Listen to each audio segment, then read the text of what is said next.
Hi everyone, a very good morning to each one of you. It is extremely a pleasure to invite you all to this 94th session of Zen Tax Talks on this last weekend of November. So October, right? So as we approach the due date for filing tax audit report under the Income Tax Act, we have this very important session where we discuss about the changes with respect to GSTR 9 and 9C, which falls due in 31st of December 2025. So with respect to the financial year 24-25, during the course of finalization of accounts with respect to the income tax provisions, that is particularly with respect to tax audit, it would be a best practice if we could also reconcile the aspects relating to GST so that the filing of GSTR 9 and 9C would be made much more simpler. So in this regard, we thought it would be the best time to have a detailed discussion about the nuances of the latest changes in GSTR 9 and 9C, where we have the latest FAQ released by the GST network, and we also have the form for us for a parallel discussion. So wishing each one of you a very happy tax audit filing in this very last week. So any clarifications relating to income tax audit, particularly relating to the filling or the filing of tax audit, particularly with respect to clause 44 or any of the related aspects, we would always be glad to take up the same. You can always mail us to solutions@zentaxclinic.com for a professional reply relating to any of the clarifications relating to income tax audit. And we always are available to you for any of the GST notices for which you need an immediate solution.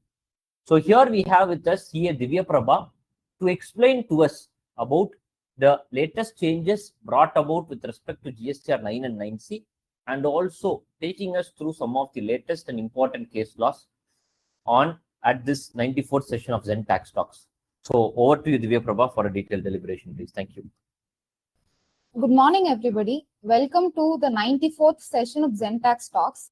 So as Sir had introduced, we are all busy with the tax audit season, but it is also important to prepare for the upcoming GST audit season as well. So the GST portal has come up with an advisory and FAQ for latest changes in GSTR 9 and 9C, which we will be discussing in detail today, along with some important relevant case laws that have come up in the recent October and September months. So I would like to start the session by thanking each and every one of you for attending our session on a Saturday morning. So thank you, and keep your suggestions and feedbacks flowing, and also let us know what topics you want us to talk about in the upcoming sessions. So as you all know, today's topic was latest changes in 9 and 9C and case laws as well. We'll start with the discussion from latest changes in 9 and 9C. So the initial change or the advisory that was released was on 15th October, and it came up with an announcement saying the 9 and 9C for 24-25 is enabled on the GST portal from 12th October. Therefore, anybody who has not yet filed your GSTR 1 or 3B returns for the financial year 2024, please go ahead and finish filing so as to file your 9 and 9C within the due date. And as you can see, the due date is 31st December 2025. If we are not filing the GSTR 9 and 9C within due date, we are liable to pay late fee on the same, for which a new table has also been brought into GSTR 9C from this financial year. We'll be discussing about all those in the upcoming slides. So with respect to the FAQs, we have many changes, and mostly it's in table 6 and 8 of GSTR 9. And the FAQ has come up with a certain number of questions which will clarify most of our doubts. And the link given in the PPT will be shared to all of you. The link given in the PPT will take you to the FAQ webpage. So I am sharing my screen in split screen. So you all can go to the top right corner of your screen and enable full screen to have it zoomed out for you. Okay, so please let us know if you're not able to view the screen. I'll start the session. So the FAQs, they are a set of 24 questions. And the first question is, when will my 9 and 9C be enabled in the GST portal? So the GSTR 9 and 9C is already enabled, but for you to be able to file your 9 and 9C, you should have filed all your GSTR 1 and 3B of financial year 24-25 before filing your 9 and 9C. The next question is, if at all any of my 1 and 3B are pending, will I be able to file my 9 and 9C?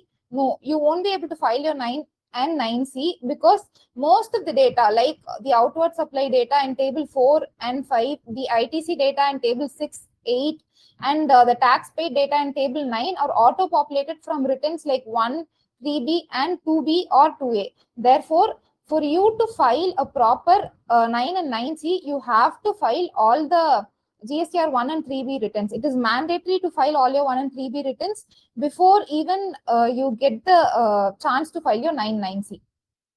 Now, the third FAQ is, what is table 8A of GSTR 9 and how will it be auto-populated? Table 8A of GSTR 9 is the consolidated details of all your GSTR 3Bs, that is of your inward supplies. And therefore, table 8A of GSTR 9 will include two things. One is it will include invoices pertaining to 24-25 appearing in 2B of next financial year. That is from April 2025 to October 2025. If at all your suppliers had filed their GSTR 1 with invoices of 24-25, it will appear in your GSTR table 8A. But it will exclude the invoices. See, it's vice versa. For 24-25 invoices filed in 25-26 till October 25 will be in your 8A. But your 23-24 invoices filed in 24-25 till October 2024 will be excluded from table 8A. And at this point, see, as what we would like to advise is, even if the due date is on 31st December, since table 8A will bring in all the details till the month of October 2025 returns, you can keep your data ready, your 9 and 9C ready, but it would be feasible or it would be efficient to file your GSTR 9 in the first week of December or second week of December rather than going a bit early, because if at all any of your ITC has been missed till November 2025, you can always check your table 8A and get the updated amounts, and you can verify if you've claimed the full ITC or if you've claimed excess ITC to avoid any further litigation. So this is just an advice from our side. And the next FAQ is there any impact on GSTR 9 due to action taken on IMS dashboard? There will be no impact directly from IMS. However, your GSTR 2B is affected by your IMS data. Therefore, there will be an indirect effect, but there won't be a direct effect in GSTR 9. Your IMS data won't directly come into your GSTR 9. Another question is, will the supplies added or amended through GSTR 1A be considered for auto-population of value in table 4 or 5 of GSTR 9? Yes, from 24-25, the supplies added or amended along with the supplies of GSTR 1 will also come in your table 4 and 5 of GSTR 9. Therefore, your table 4 and 5 will contain your GSTR 1 details, also the GSTR 1A details. The next question is, what is table 6A1 and which amount is required to be reported? I will just show the form also side by side so that we can have a practical understanding.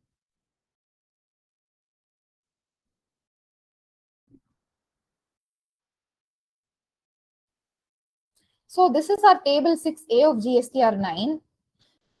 If you can see very clearly that these two tables have been added newly. So let's look at table 6A. 6A is auto-populated amount from GSTR 3B. That is, all your ITC from table 4A will be auto-populated in table 6A. And table 6A1 is the ITC of preceding financial year availed in the current financial year. See, in your 3B, what will usually happen is, let's look at 3 years, 23-24, 24-25, 25-26. The ITC of 23-24, you might have availed in 24-25. You could have carried forward and availed it in 24-25, and the ITC of 24-25 could have been carried forward and availed in 25-26. So how will be the treatment for both these transactions? Your table 6 specifically talks about ITC availed and not ITC eligible for you during the year. So we'll just look at 23-24 and 24-25 for table 6. For table 6, in table 6A, your ITC of 24-25 availed in the current financial year plus your ITC of 23-24 availed in current financial year. Both the amounts will be auto-populated in table 6A.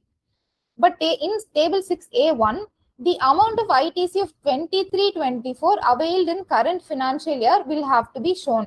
However, you cannot show the ITC of 23-24 reclaimed in this year. It will have to be a fresh claim, or the first claim of ITC of 23-24 will have to be shown in, the first other than ITC reclaimed under Rule 37 and 37A. So 37 is for payment of tax, payment to suppliers beyond 180 days, and 37A is for non-payment of tax by suppliers and payment later on. So if you have reversed your ITC of financial year 23-24 in the previous financial year itself, and you have claimed it in 24-25 for reasons other than Rule 37 and 37A, even that reclaimed amount will be shown in 6A1. So 23-24 first or fresh claim of ITC and reclaim of ITC other than Rule 37 and 37A will come under 6A1. Now 6A2 is 6A minus 6A1, that is ITC of 24-25 claimed in financial year 24-25. Now for this 6A2, you will have to give the breakup of inputs, capital goods, input services in the subsequent columns in 6B, 6C and etc. Also, your 6B is the amount which will be taken to your 8B. Initially, it was 6B plus 6H. That is, your ITC reclaimed was also taken to table 8B, which led to lots of differences between 8A and 8B because 8A would not have the reclaimed amount. However, in this table, you this time for the GSTR 9 of 24-25, only the 6B amount will be taken to your table 8B, therefore reducing the risk of differences due to reclaimed amount. So we'll come back to the FAQ document where they've asked what is table 6A1 and which amount is required to be reported. So table 6A1, as we have discussed, it will capture the ITC of preceding financial year as well as the current financial year, which was claimed in GSTR 3B of the current financial year. Now, any ITC pertaining to 23-24 or any other preceding financial years which has been claimed or reclaimed during current financial year due to on account of Rule 37 and 37A will not come under 6A1. Therefore, the amount calculated in table 6A2 is the ITC pertaining to current financial year, which will be bifurcated between in the tables of 6B to 6H. As the ITC of preceding financial year has been excluded through table 6A1, it will not create a difference in table 6J, that is the net difference column of GSTR 9. It will not create a difference in this column.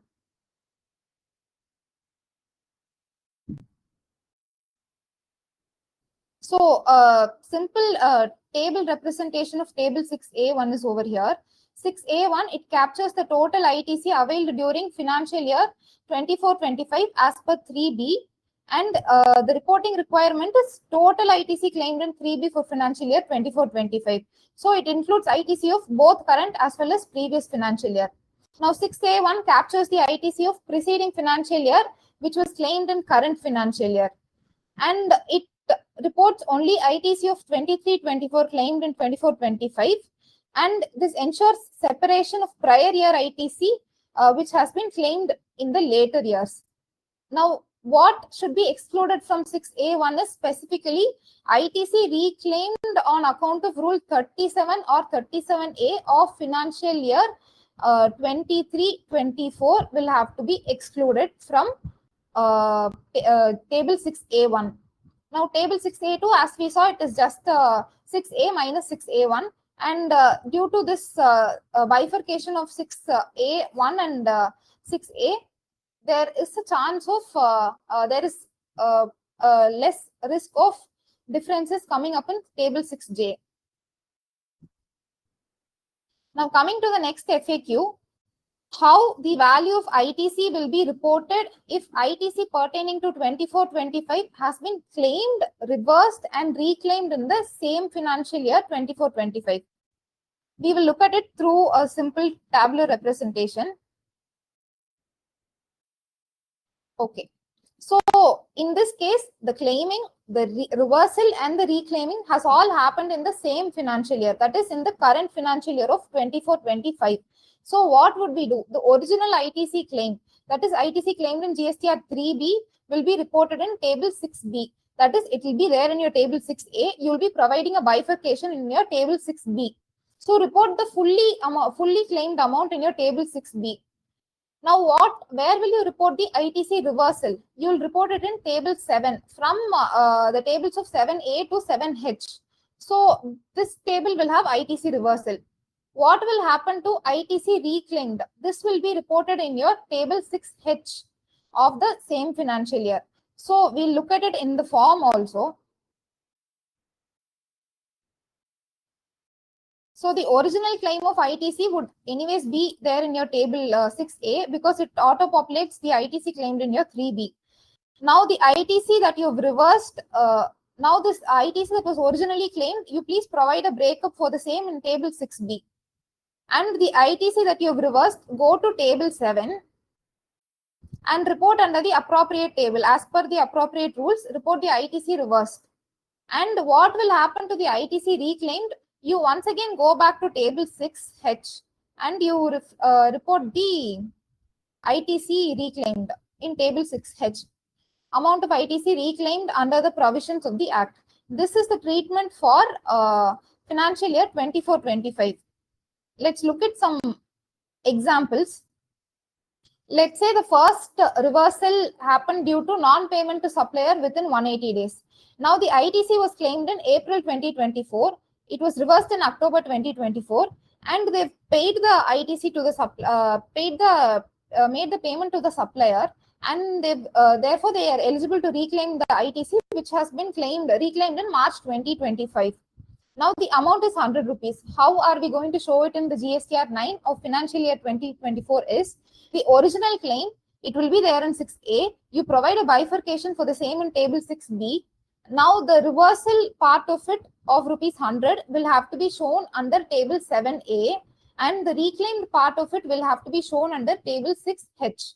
So this is the reporting requirement for this example. So the net ITC impact will be rupees 100 as reversal and reclaim will get offset within the same financial year.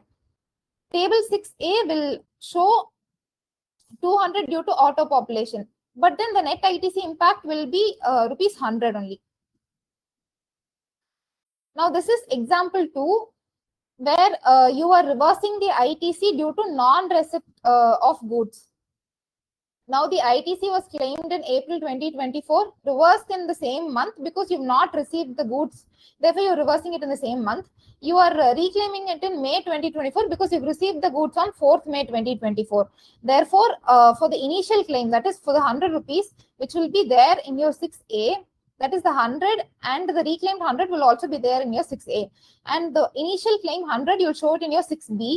And your reversal of 100, you will show it in your 7H. And the ITC reclaimed, you will show it in your 6H. So the net ITC impact is going to be rupees 100 in this case as well.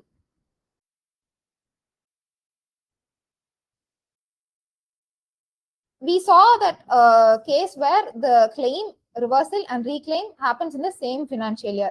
What if the claim and reversal happened in financial year 23-24, but the reclaim happened in financial year 24-25? How are we going to deal with it?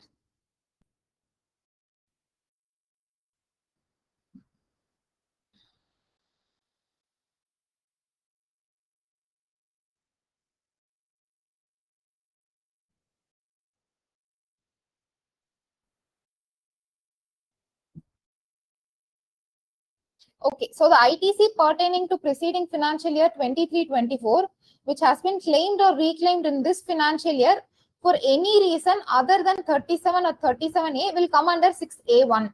But what if it was reclaimed for 37 or 37A? It will go to 6H. That is, if you're reclaiming the ITC for due to the reason of non-payment to supplier within 180 days or non-payment of tax by the supplier and subsequent payment of the same, you will have to treat it as fresh ITC and show it under table, the current year ITC, and show it under table 6H. Like how you showed the reclaim amount of financial year 24-24 and 24-25 in 6H. Likewise, you'll show the reclaimed ITC of 23-24 due to the reasons of Rule 37 and 37A in 6H. So, two bifurcations. For any reason claimed and reversed in 23-24, for any reason other than 37-37A, show it under 6A1 only. If it was for the reason of 37 or 37A, that is the reclaim is for the reason of 37 or 37A, show it under table 6H. Let us look at two examples that is given in the FAQ. The first example is, if any ITC pertaining to preceding financial year was claimed and reversed in the preceding financial year, but reclaimed other than 37-37A in the current financial year till 30th November, then such reclaimed ITC is to be reported in table 6A1 of GSTR 9 and it will not come under 6H. However, in the opposite scenario, it will have to be reported in table 6H and not in 6A1. Now, this is with respect to 23-24 ITC claimed, reversed and reclaimed in 24-25. The next scenario is ITC is claimed and reversed in 24-25 but reclaimed in 25-26. How can we deal with that situation? So, the original claim happened in 3B of 24-25. So, you'll show it under table 6B. It would be there in your table 6A also. So, you'll show the bifurcation in your table 6B. You have reversed the ITC in the current financial year. Therefore, you'll show it in your table 7A. And in table 7A to 7H, you can look at the rules and appropriately show it under the relevant table. Now, the reclaim has happened in financial year 24-25. 25-26. That is, the ITC claimed and reversed in 24-25 has been claimed in the next financial year after fulfilling the conditions, that is within the time limit and ITC conditions. The reporting depends on reason. Like if the reason is on account of any other reason other than 37 or 37A, it will be reported in table 6A1 of financial year 25-26 and also in table 13 of GSTR 9, which talks about ITC of current financial year claimed in the next financial year. Now, if the ITC was reclaimed in 25-26 because of 37-37A, that will be reported in table 6H. Just like how we treated for 23-24, if the reclaim happens in 25-26 for reasons other than 37 or Rule 37 or 37A, you will report it in 6A1 of GSTR 9 of financial year 25-26. And in the current financial year GSTR 9, you have to report it in your table 13. So table 13, I will show it in the form. Table 13 talks about ITC of the financial year availed in the next financial year. So you will show the amount here and in the next financial year in 6A1. Now, if the ITC reversal reversal happened in 24-25 for reasons of Rule 37-37A and you're claiming it in next financial year, you show it in table 6H of 25-26. You need not report it in the GSTR 9 of 24-25. We'll look at examples for this scenario. Yeah, a simple tabular representation. 24-25, what is the reporting requirement is ITC claimed will be shown in 6B. ITC reversed will be shown in 7H or table 7. ITC reclaimed will be shown in table 13. Now, ITC ITC reclaim will be shown in 13 and subsequently in the next financial year in 6A1. Now, if it was an example for the same is ITC claimed in April 2024, reversed in April 2024, but reclaimed in May 2025. You can just show it in 6B in this financial year's GSTR 9, and the 100 rupees will be shown in 7H as well. Also, in this financial year, table 13 will also represent this 100 rupees, and the next year's GSTR 9 will have 100 rupees in table 6A1. The next scenario is if the reclaim happened due to rule 37 or 37A, you will have to show the ITC claimed in 6B, ITC reversed in 67A or 7A1 of financial year 24-25 GSTR 9, and reclaimed will be shown in financial year 25-26 in table 6H. You need not report this amount of reclaim in your table 13 of financial year 24-25. Also, we have to be careful not to report the reclaim amount in table 8C of the current financial year, because table 8C only contains the amount of fresh claim or first claim of ITC. It does not bring in the amount of reclaimed ITC, because 8C will be compared with table 8A. 8A will not have the details of reclaimed ITC. Therefore, exercise caution as to not report your reclaimed amount in table 8C. The next FAQ released asked is table 6M. Whether are there any reporting changes in table 6M due to the change in label? Table 6M talks about ITC availed through ITC 1, 2 and ITC 2A other than 3B and TRAN forms. So there is no change in reporting requirements. Only the label has been changed to align it with the forms. The next question is, what is table 8A Excel and where it is available? So table 8A Excel, it is available as soon as you go into the option of annual return. You'll have the options to download your GSTR 1 summary, 3B summary, 8A. 8A will be available as Excel, and you have your system generated 9 PDF. And you also have, from this year, you also have the details of HSN shown under table 12. Therefore, you can make use of this Excel available in GSTR 9 to do your reconciliation of HSN wise outward supplies. Now, talking about table 8A, you can download it from the GSTR 9 page from the portal. Will there be differences between the 8A Excel and the 8A amount reported online? That is the table which will be auto-populated in your GSTR 9.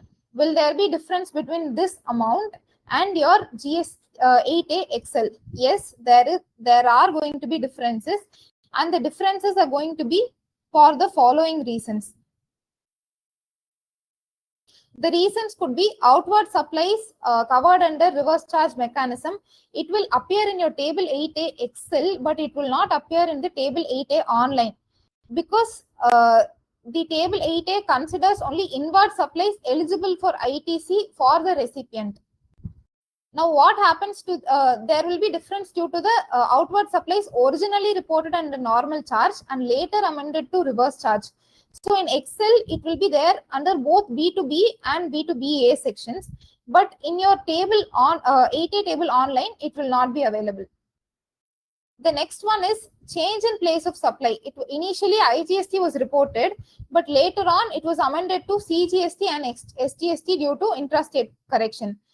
In your Excel, it will be there under both the records. However, in your table 8A, it will not be available, because this entry becomes ineligible due to the place of supply rules.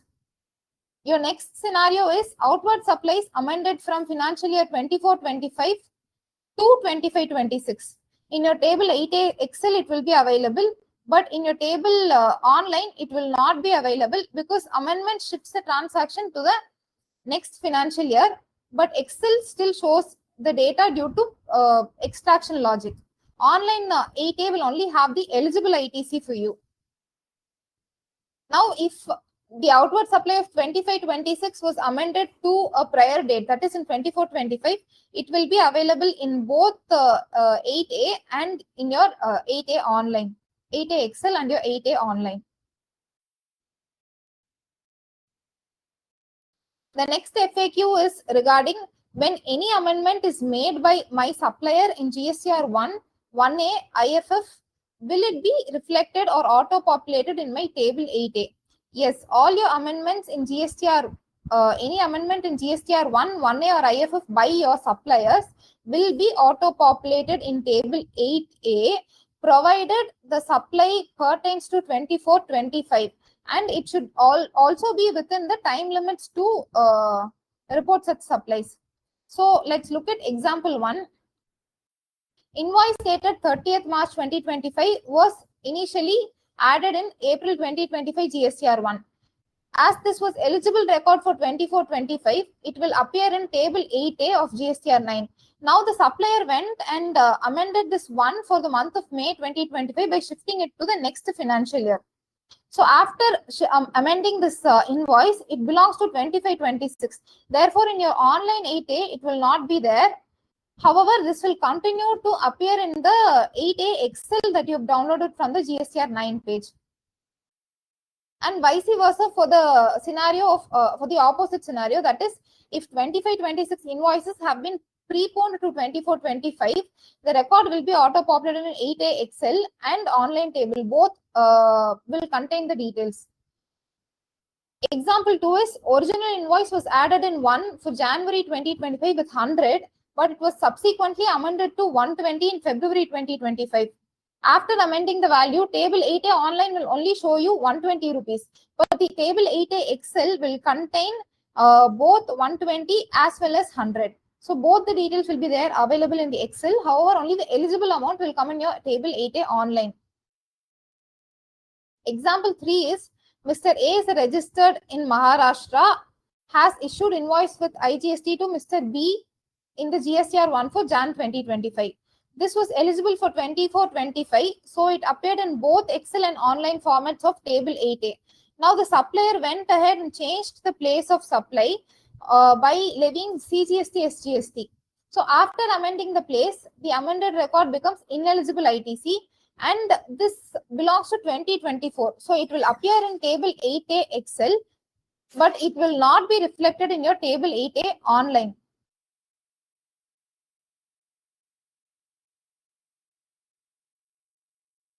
The next question is, in cases when supplier add the invoices of financial year 24-25 in the GSTR 1 of next financial year till the specified time period, will it be auto-populated in table 8A? In case the supplier is adding or reporting the invoices of 24-25 till the specified period in the next financial year, then they will be auto-populated in your table 8A. But for an example for the same is, if my supplier reported the invoices for 24-25 in the GSTR 1 of next financial year between April 2025 to October 2025, it will be reflected in your table 8A of GSTR 9 for 24-25. Therefore, we, as we mentioned in the introduction of this session, we advise you to check your 8A after November and then go ahead with your filing of GSTR 9 to ensure that you've not missed out on any eligible ITC. Okay, now comes the table 8C. What is table 8C? Table 8C contains data of ITC of current financial year, which is availed in the next financial year within the specified time period. So we talked about 3 financial years, 23-24, 24-25, 25-26. So 23-24 and 24-25 we covered in table 6 because it talks about ITC availed. Now ITC eligible, we talk about ITC eligibility in table 8. Therefore, we are covering 2 periods of 24-25 and 25-26. So in your table 8C, you report the data of current ITC of current financial year, which is availed in the next financial year. But it shall not include any ITC which was claimed and reversed in the current financial year and reclaimed in the next financial year. Therefore, very clearly you can say that 8C contains only the missed ITC, not the reversed ITC and subsequently reclaimed in the next financial year.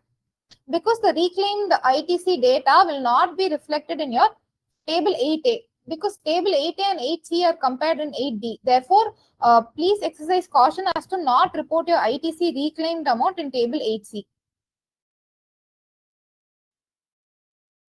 Yeah, so the next question is whether the table 8C will have the ITC which is claimed and reversed in current financial year but reclaimed in next financial year. As we discussed, no, you are not supposed to disclose the details of reclaimed ITC in financial year 25-26.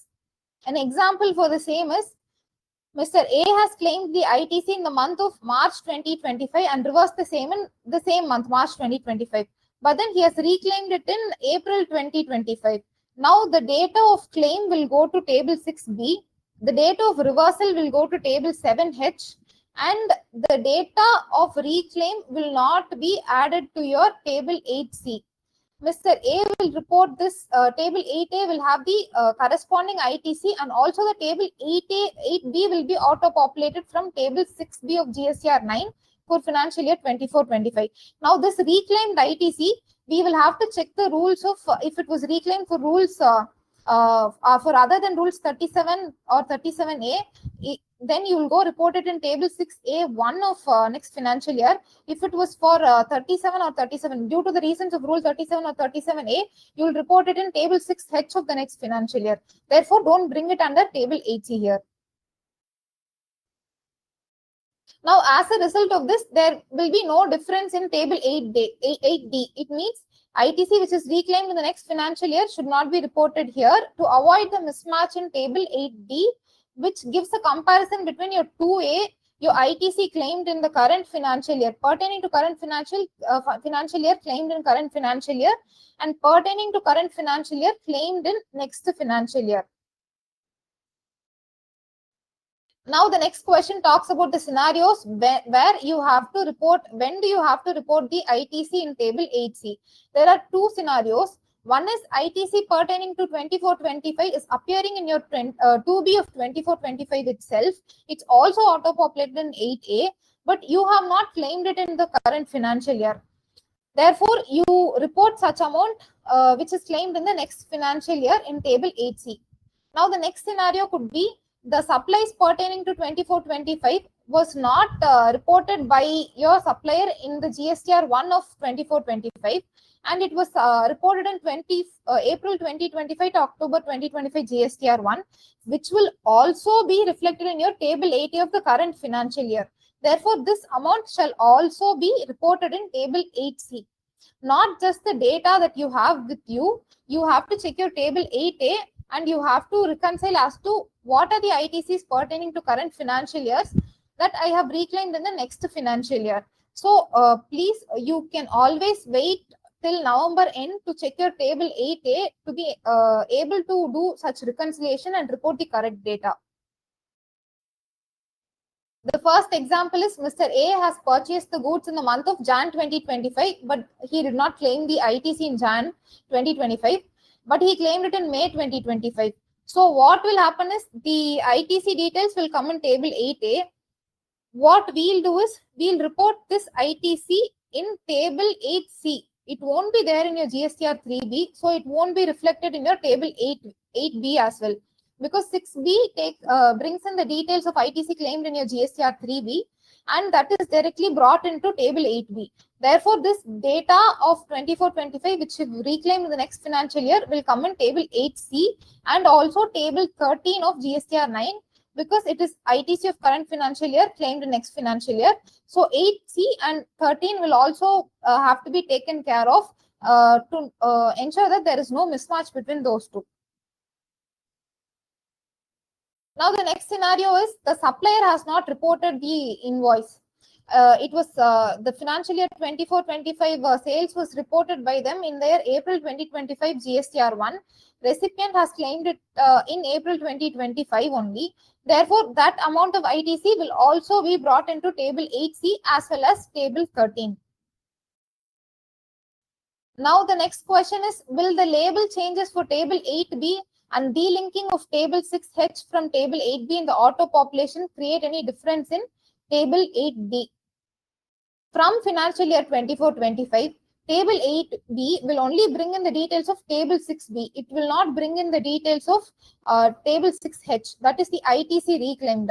Therefore, once you ensure that 8B does not have any reclaimed amount, and your table 8B is also very clear as to the ITC claim during the current financial year, there won't be any, there should not be any difference between your table 8D in your table 8D. It has to be nil. The next question is, goods have been imported in 24-25, but ITC has been taken in 25-26. Now, this will be reported in a new table inserted through table 8H1, and it will not be reported in table 6E. Let's look at table 6E.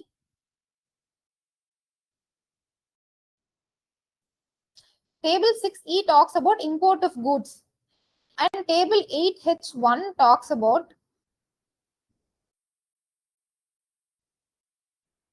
IGST credit availed on import of goods in next financial year. Therefore, if you are availing the ITC in the next financial year, don't report it in 6E, bring it to table 8H1 and report it in table 8H1 so that your IGST amount paid, that is IGST paid on import of goods, be reported in table 8G, and amount of ITC claimed in financial year will be reported in 8H1, and the difference will be nil in your table 8I. Also, this ITC should also be reported in your table 13. So, your 8G contains the details of IGST paid on import of goods. Your 8H1 contains the details of IGST on import of goods availed in the next financial year. And your 8H contains the ITC on import of goods availed in the current financial year as per table 6E brought in from above. Therefore, your difference between table G and H and H1 should be nil. The next question is, which value is auto-populated in tax payable in table 9 of 9 for financial year 24-25 as negative liability tables has been inserted in table 3B. Now, the tax payable column is captured from 3B. If liability is reported in table 6.1 of 3B, if it is positive, it will be brought to the tax payable column of table 9. However, if it is negative, it will not be auto-populated, but the tax payable column of table 9 of 9 is editable. Therefore, the taxpayer may change the value if at all a negative liability is to be adjusted in the tax payable column. And the same question, like whether label change to table 12 and table 13 has any changes in reporting requirements.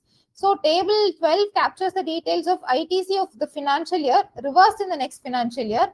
13 is ITC of the financial year availed in the next financial year. There are no any reporting changes, just its label has been changed. The next question is, will there be any additional facility for filing the HSN details? As discussed earlier, table 12 of GSTR 1 or 1A HSN details are available for downloading in your GSTR 9 page.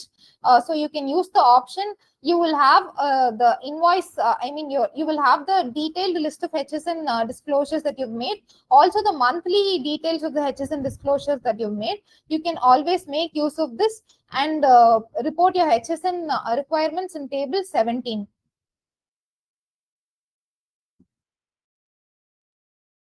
And another important change is with regards to the late fees.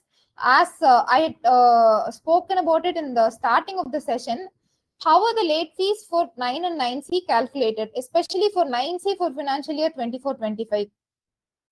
So the late fee, as clarified by circular number 246, the late fee is levied under section 47 for both 9 and 9C, for both the forms. So new table of 17 called late fee payable and paid has been brought into GSTR 9C. I will show you the table 17.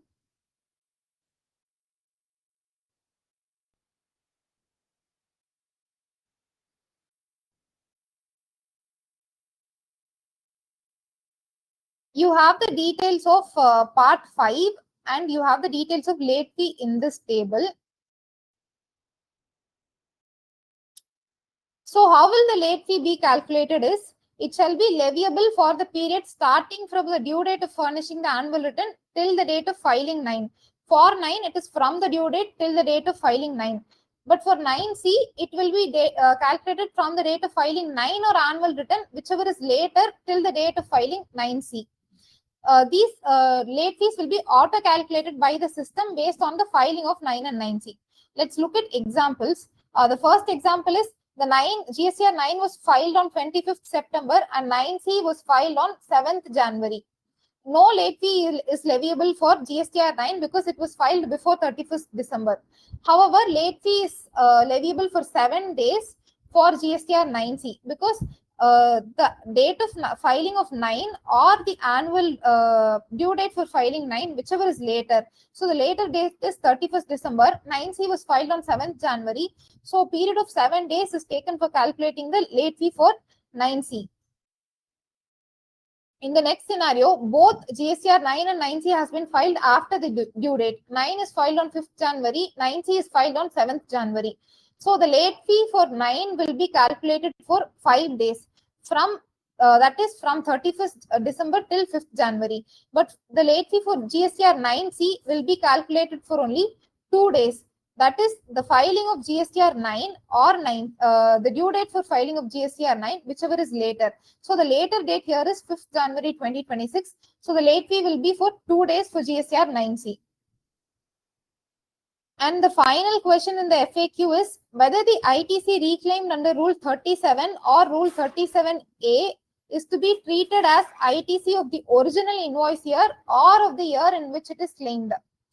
See, we had discussed in detail as to what happens to ITC reclaimed due to Rule 37 or 37A. That will have to be treated as if it was reclaimed in the current financial year. It will always go to table 6H, irrespective of, even if it's of 23-24 reclaimed in 24-25, it will go to 6H. If the ITC was of 24-25 reclaimed in 25-26, it will still go to 6H of financial year 25-26. So the ITC which is claimed and reversed due to reason of Rule 37-37A and subsequently reclaimed in any financial year, then such reclaimed ITC will be considered the ITC of that year only, the year in which it has been reclaimed. So this is with respect to the latest changes in 9 and 9C. I'll just quickly go through the latest judgments that we have planned to discuss today, since we are very short on time. The very first case law is regarding the bona fide purchasing dealers entitlement to ITC. In the case law that is mentioned on the screen, it happened in the erstwhile indirect tax regime, that is under Delhi VAT Act. The petitioner or the purchasing dealer had purchased goods from the selling dealer and claimed ITC. However, the department, the supplier did not pay tax on such outward supplies made to the purchasing dealer. The department said the ITC is ineligible. The Delhi High Court ruled in favor of the purchasing dealer, saying it is bona fide purchase and the purchaser can avail the ITC. But then the department, the commissioner went for further appeal with the Supreme Court. And in this case, the Supreme Court ruled or upheld the ruling of Delhi High Court and said that the rule section 9 subsection 2 clause G of Delhi VAT Act has to be read down. That is, bona fide purchasing dealers should not be penalized for the seller's default. ITC cannot be denied if the purchasing dealer acted in good faith and the seller was registered at the time of the transaction. The remedy lies in pursuing the defaulting dealer and not punishing the buyer. So the Supreme Court did not find any reason to pass an order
Very sorry for the interruption. There was some network issue from our side.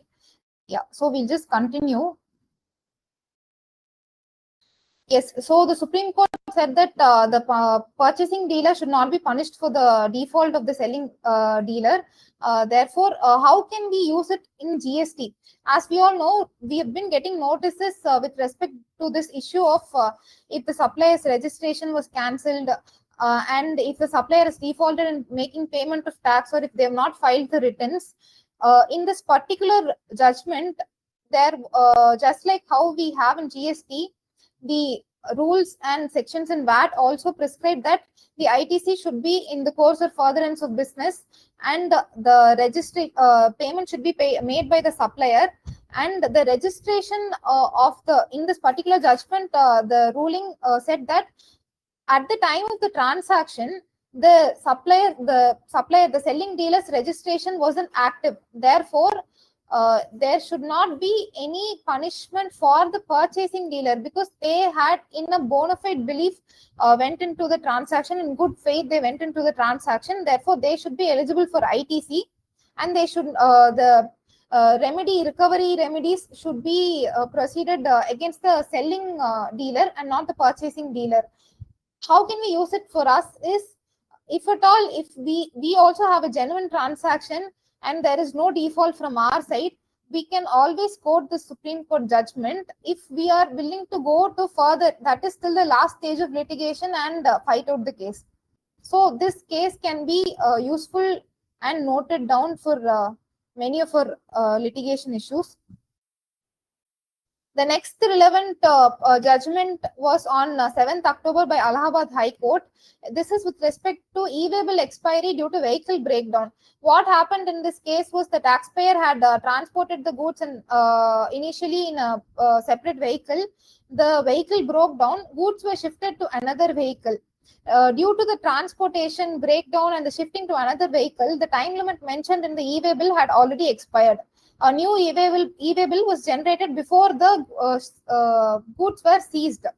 Therefore, the issue here is why can they seize the goods? Will the new e-waybill generated not be taken into account? So this appeal gone by the taxpayer was also dismissed without considering the reasons of breakdown and the issuance of a new e-waybill. Now, the petitioner argued that they did not have any intention to evade tax. That is, they paid their tax by declaring their invoices in GSTR 1. And it is a genuine tax invoice, and e-waybill was also present at the time of the vehicle detention. Also, a new e-waybill was also issued before the seizure of the goods.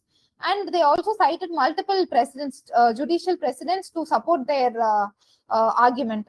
Now, the court said the breakdown and retransportation were not disputed by the adjudicating authority or even the appellate authority who rejected the appeal.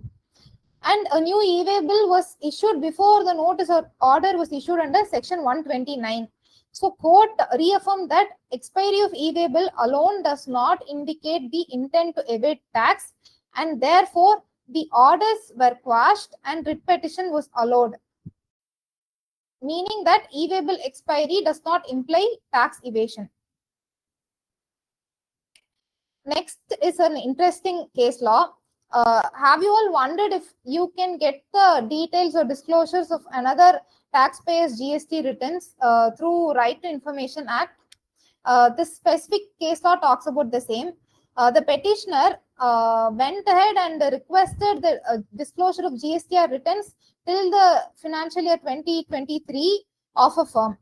Now, the petitioner claimed that the firms committed fraud to win some government tenders. Now, this request was rejected by the RTI, stating the following reasons. Third-party information. So, GST returns are considered third-party confidential data. Therefore, the authorities, respective authorities, asked for the consent from the firm, which the firm had objected to. Therefore, that was the first reason for rejection.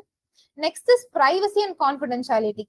Disclosure of these returns would invade the privacy of the firm without sufficient public interest. Therefore, petitioners' fraud claims, since they were vague and lacked evidence, the RTA did not want to take a chance with the privacy and confidentiality of this disclosure. And the final and the main point for us to note is that GST Act supersedes the RTA Act because it is a specific law and it supersedes the general provisions of the RTA Act. So GST Act through section 158 explicitly prohibits disclosure of returns except under specific exceptions. As a special and later law, it overrides the general provisions of the RTA Act. So this is section 158.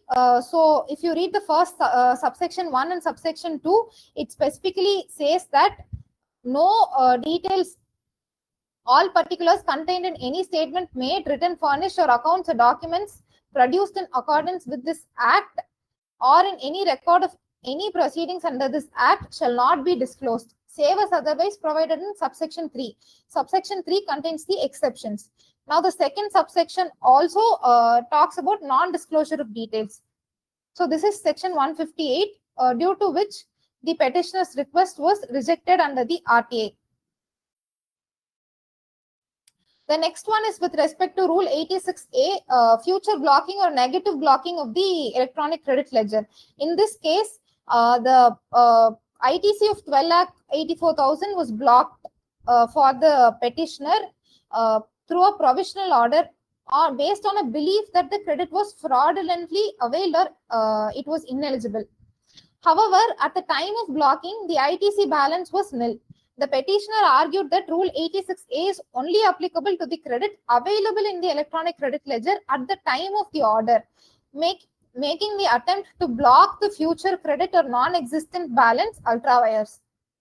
The petitioner also relied on various relevant judicial precedents where it was ruled in favor of the petitioner, but the revenue cited another judgment from Calcutta High Court saying that a literal reading of Rule 86A would use by allowing fraudsters to immediately utilize ineligible credit. Therefore, the High Court chose to follow the interpretation adopted by the Gujarat and Delhi High Courts, emphasizing the principle of strict construction of a taxing statute. In this case, the revenue said a literal reading of the section would make the Rule 86A practically not applicable. It would make it not at all relevant for the blocking of ITC because if immediate utilization of ineligible ITC could be done by fraudsters. Now let's look at what the court said about reading the Rule 86A. The court performed a literal interpretation of Rule 86A1, which states that the proper officer can block the use of credit of input tax available in the electronic credit ledger. So this phrase represents a clear prerequisite that there should be some balance available in the credit ledger. If the balance is nil, the power cannot be invoked. Also, the legislative intent as argued by the revenue by quoting the Calcutta High Court judgment has been rejected, stating that presumed legislative intent arises only if the provision is ambiguous, only if the provision is unclear. Since the words are plain and unambiguous, saying available balance in the electronic credit ledger, the court cannot add or subtract words to suit the perceived intent. The rule is a drastic measure and must be strictly construed. And therefore, there should be no negative blocking. The court held that the current wording of Rule 86A does not permit the blocking of future credits or the imposition of a negative balance. Such an action would contravene both the letter and the intention of the rule framers, as future credit may not be tainted. Also, the court said, if at all the revenue wants to pursue this ineligible ITC, they can always go through section 73 or 74 rather than provisionally attaching issuing a provisional order under Rule 86A. They can use 73 or 74, also the recovery proceedings under 83. Therefore, this writ petition by the petitioner was allowed. Another important case law is order quashed due to bunched tax periods and absence of pre-SEN notice. So the issue here is an order was issued under section 74 for multiple years, And there were two contentions by the petitioner, that is absence of signature. The SCN and the summary orders lack the physical or digital signature of the issuing authority.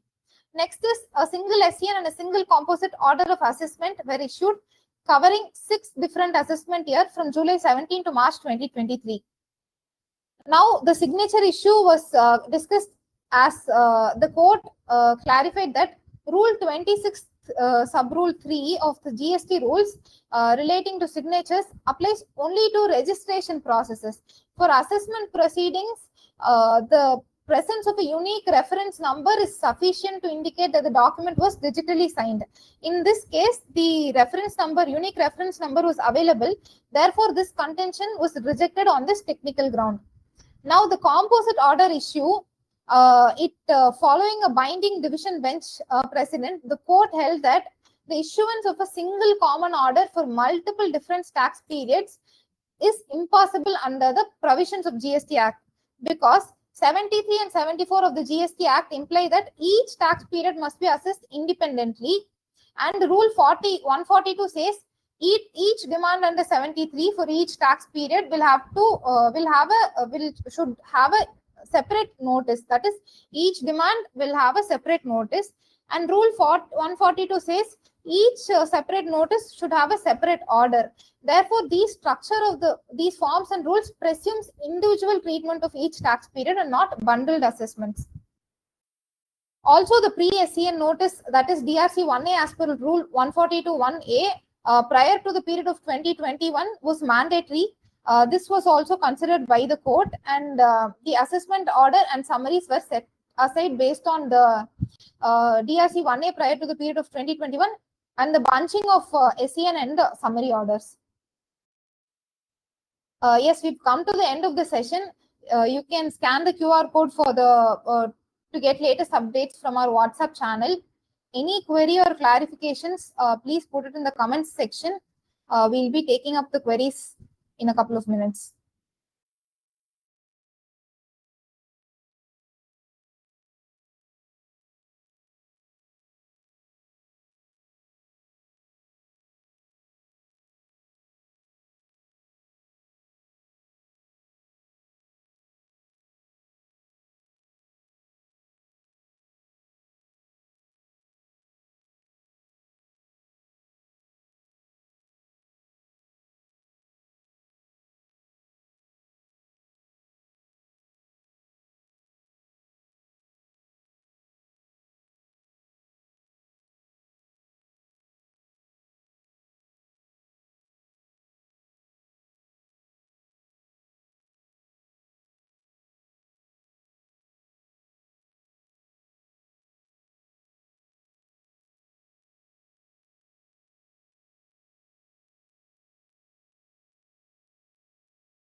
The first requesting you please send recorded session link. Sir, this will be uploaded in our YouTube channel. So please kindly check our YouTube channel.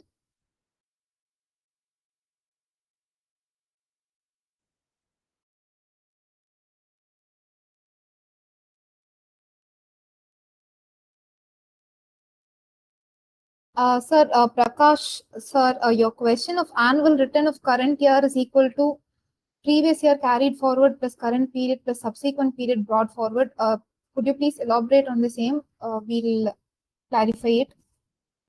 And your question on if 9 is simplified or complicated, I think, sir, with the new changes brought in this month, I think it's become a bit more simplified compared to last financial year GSTR 9.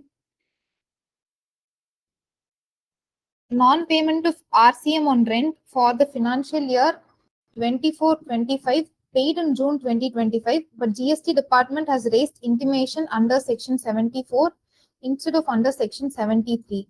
This fact is not related to fraud. Sir, you are right. You can litigate against this since it's already been raised under section 74, but then you'll have to go to the higher stages of litigation to contest against issuance of notice under section 74.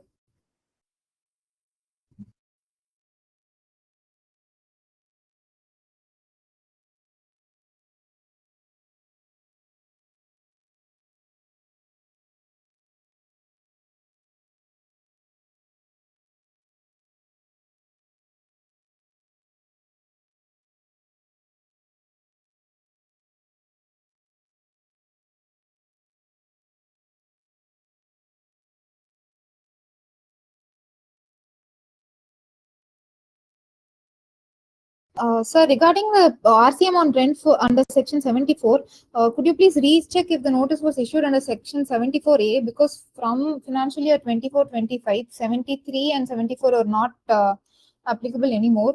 The notices will be issued under section 74A. Any changes in GSTR 9 and 9C filing annual turnover? Sir, I don't think there are any changes in the annual turnover limits for filing 9 and 9C. The limits are still 2 crores for 9 and 5 crores for 9C.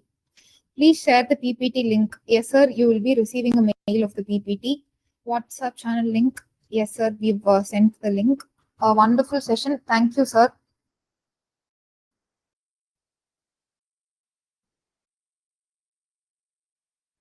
Is there any change in table 4 and 5 of GSTR 9?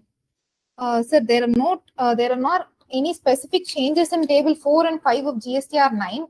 However, I missed out on certain points as to what could be certain tables that we have to exercise caution in GSTR 9. We will have to make sure that table 5N and table 3B of 5N, the amount of total turnover in 5N and the tax amount represented in 5N should match with your GSTR 3B tax paid, because this amount will be reflected in table 9 also. Table 9 will have the tax payable as per table 5N, and your tax paid will be brought in from GSTR 3B. Therefore, this should be considered.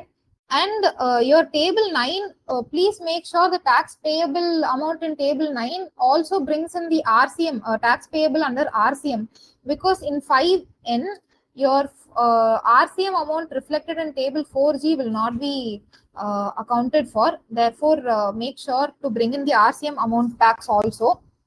And additionally, please exercise caution with respect to table 6J, 8D, and 9. Ensure that there are no differences, because table 6J talks about difference between ITC availed and the breakup of ITC that you're giving in table B to H. And table 8D talks about ITC available and what we have availed. And table 9 talks about difference between tax payable and tax paid. So make sure there are no differences in all these tables, as these are all few areas where we are frequently getting notices. Also, with respect to table 9C, please make sure that there are no unreconciled turnover in table 5R, or there are no adjustments due to other reasons in table 5O. Also, make sure that there are no amounts in table 7G, because that is the unreconciled taxable turnover. So make sure there are no unreconciled turnover over there. And when you're entering or filling the details of table 9, please check the percentage of tax that you're reporting in the table. Make sure to add up your taxes and divide it by your taxable value to ensure that the percentage that you're declaring is correct. Also, your table 9 are the unreconciled payment table. Make sure there are no amounts on the unreconciled table. Try to reconcile it and close it off, because you will definitely be getting a notice if at all there are amounts on these unreconciled tables. And table 12F is also unreconciled ITC table. And another important tables are 12C of GSTR 9C and 8C of current GSTR 9. Make sure the ITC is matching. That is GST or ITC of current financial year availed in the next financial year. It should match, and the values of that ITC availed in next financial year in 9 and 9C should also be matching. And another precaution to be taken to avoid notices with respect to 9 and 9C are, if you're reporting exempted turnover, make sure that you have such exempted turnover and you have done the common credit reversal, because this is another frequent area where notices are being issued. And your credit notes that you're going to disclose in your GSTR 9, make sure that is well within the compliances of section 34 with respect to the reasons of issuance and the time limits and the documentary evidences required for the same.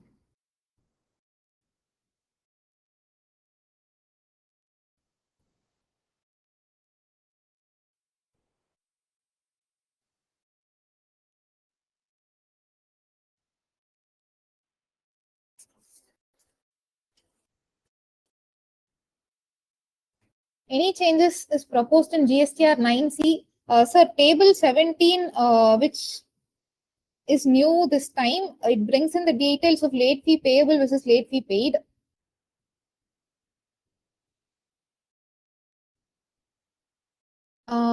Where to show the amount which was reversed in 4B and reclaimed in 4D1, which we call it has unaccounted.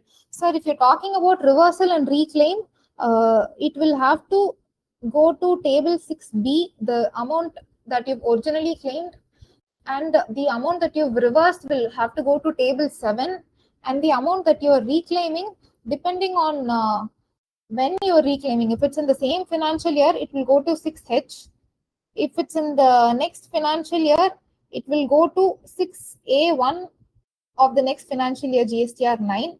But if the reversal and reclaim is due to rule 37 and 37A, it will go to 6H of next financial year GSTR 9. Please share today's class record and PPT in the WhatsApp group. Sir, you will be receiving a mail, definitely.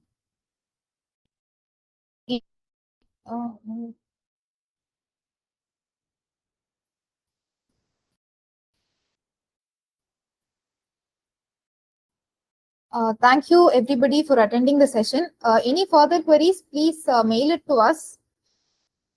And yes, we will be sharing the PPT to all the attendees of the webinar. Thank you.